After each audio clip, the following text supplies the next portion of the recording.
नमस्ते। आज हम बात करेंगे कोरोना की, जो फरवरी एंड और मार्च प्रारंभ से भारत में बिन बुलाए मेहमान आए हैं।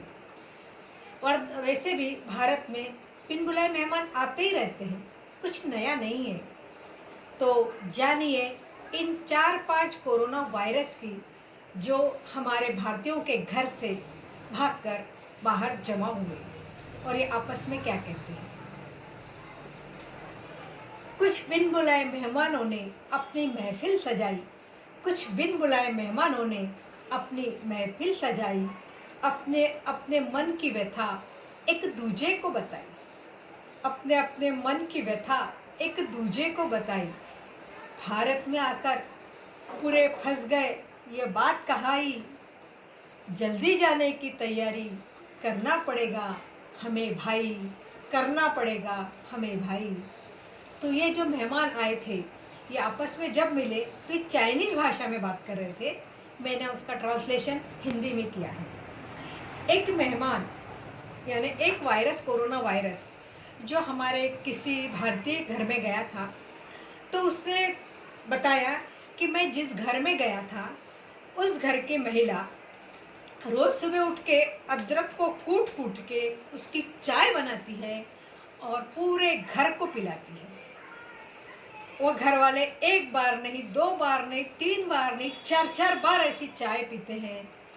मेरी तो जान पर आई और वह भाग कर बाहर निकल आया। तो जो उसका एक दूसरा मित्र था, उसने कहा कि भाई, मैं जिस घर में गया उस घर की बात बताऊं। उस घर में तो न जाने क्या क्या डालते हैं, अदरक, दालचीनी, पुदीना, तुलसी, कलमी, भगवान जाने क्या है डाल डाल के वो काढ़ा बनाते हैं और दिन भर वो काढ़ा ही पीते रहते हैं। उस परिवार ने तो मेरी पूरी फैमिली खत्म कर दी। मैं कैसे तो भी मेरी जान बचाकर यहाँ तक भाग के आया।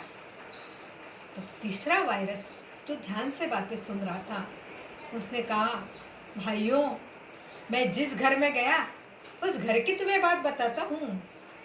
उस घर में तो लोग सुबह उठते से गर्म पानी पी लेते हैं और उसके बाद पूरा परिवार मिलके कपालभाति प्राणायाम करते रहते हैं। जितना मैं उनके श्वासों में से अंदर जाने की कोशिश करता हूँ, उतना ही वो मुझे बाहर निकाल फेंकते हैं। कैसे तो भी मैं भी पतली गली से यहाँ तक भाग कर आया हूँ।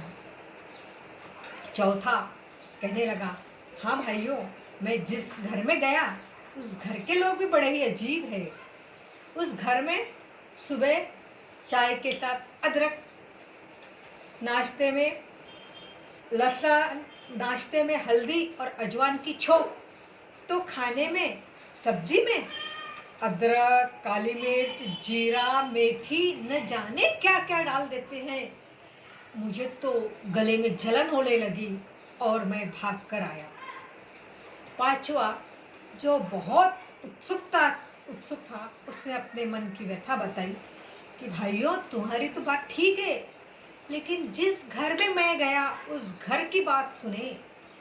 उस घर में तो वहाँ जो बुजुर्ग दादा और दादी है, वो तो क्या करते पता है तुम्हें?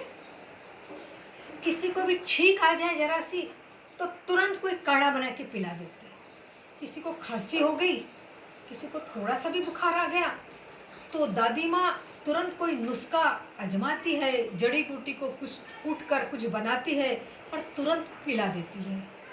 भाइयों, मेरी तो हालत बहुत खराब हो गई और मैं भाग कर आया।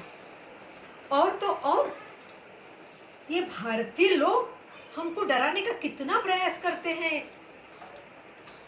तो सुनो क्या करते हैं। कभी हनुमान चालीसा पढ़ते हैं, तो कभी भगवत गीता के क्लास करते हैं, कभी सुंदरकांड पढ़ते हैं, तो कभी गायत्री मंत्र करते हैं, कभी ओम नमः शिवाय के जाप करते हैं, तो कभी महेश जी को वंदन करते हैं। ये भारतीय भी ना हमें इतना डरा रहे हैं, इतना डरा रहे हैं कि हमें खौफ निर्माण हो गया है। लगता है हमें जल्दी भारत से पलायन करना पड़ेगा। ये भारतीय अपनी संस्कृति, परंपरा और रीति रिवाजों से हमें नहीं टिकने देंगे। यहाँ का आयुर्वेद शास्त्र भी बहुत जोरदार है, वह भी हमें नहीं पनपने देगा। लगता है हमें शीघ्र ही भारत छोड़ के जाना पड़ेगा, भारत छोड़ के जाना पड़ेगा।